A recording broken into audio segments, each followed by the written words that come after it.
she didn't stop loving him. She just got tired of explaining what love truly meant.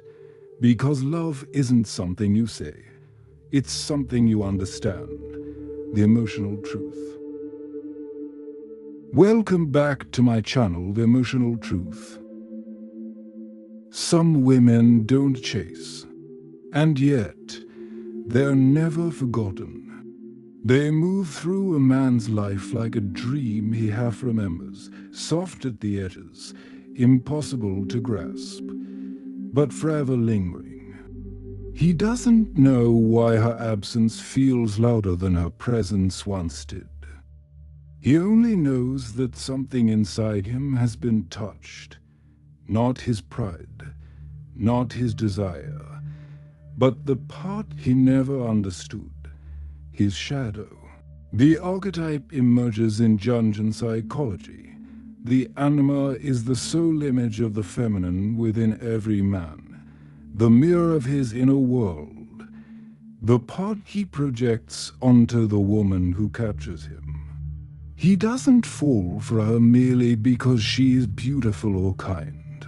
He falls because she reflects what he lost, the forgotten tenderness, the purity of his first longing, the mystery of being seen without words. To him, she becomes both mirror and muse, a vessel for the fragments of his own unlived emotions. But projection is a dangerous form of love, for when a man worships an image, he cannot see the woman herself. He sees only the echo of his own soul, shimmering through her eyes. The obsession ends when she leaves, something breaks.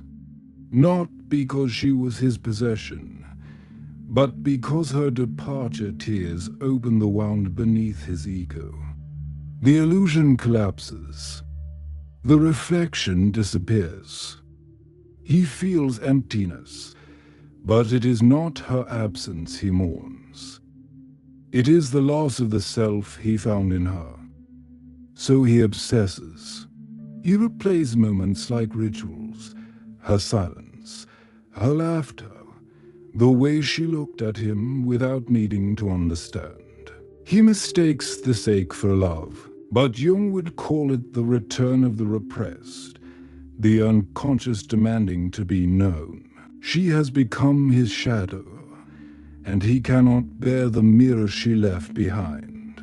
The feminine silence, the woman, meanwhile, has already stepped into her silence. Not the silence of punishment, but of awakening. For she knows, though she may not have words for it, that his love was never about her.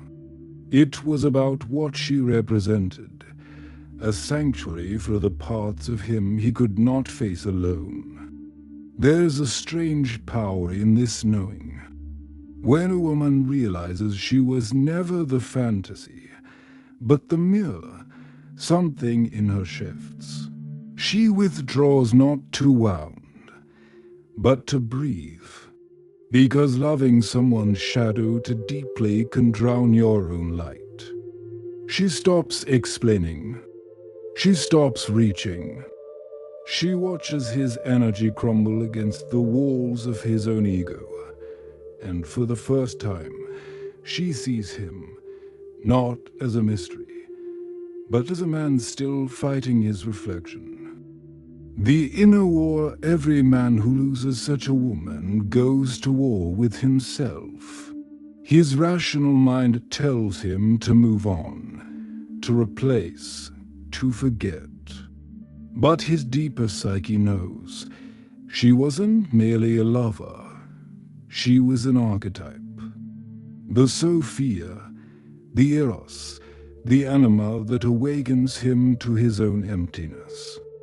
And yet, without awareness, that awakening becomes torment. He mistakes transformation for obsession, growth for grief. He seeks her in others, in distraction, in noise.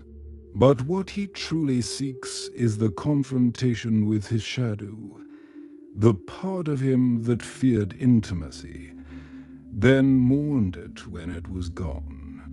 The feminine reclamation, there comes a moment when she no longer feels his pull, the energetic tether that once felt magnetic begins to dissolve, not because she stopped feeling, but because she finally sees.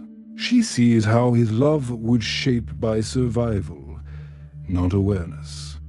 How his need for her was a need for himself. And in that realization, she steps back into her own wholeness. This is what true feminine detachment means. Not coldness, not pride, but clarity. It is the understanding that not all connections are meant to be completed in the physical world. Some are meant to awaken, to reflect, to teach, and then to be released. The shadow and the soul in Jung's language. Love is the great alchemist. It burns away illusion to reveal the gold beneath the ashes. When a man meets a woman who embodies his anima, he meets himself. When she leaves, he either breaks or begins to see. And when a woman embodies her awareness, she ceases to be a vessel for projections. She becomes what Jung called the individuated soul, one who no longer lives through the eyes of another. She no longer chases validation because she recognizes her value in the quiet.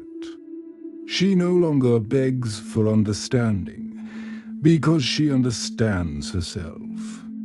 Her mystery is no longer performance, it is peace. The final turning point, there's a haunting symmetry in the way this story ends. He will think of her when life slows down, in empty rooms, between lovers, in the soft ache of music. Not because he cannot move on, but because a part of him still walks beside her shadow, learning what love truly means. And she will feel a strange tenderness toward him, the kind that needs no reunion. Because in truth, he was never hers to keep, and she was never his to possess. They were mirrors, meeting for a moment in time, to reflect the depth they were too afraid to face alone. Quiet music returns. Ethereal and still, some women are never forgotten, because they awaken the part of a man that sleeps the deepest, the part that no one else dares to touch. But remember this, the woman who walks away in silence isn't weak. She simply sees more. She knows that her love was never meant to heal him. It was meant to awaken her.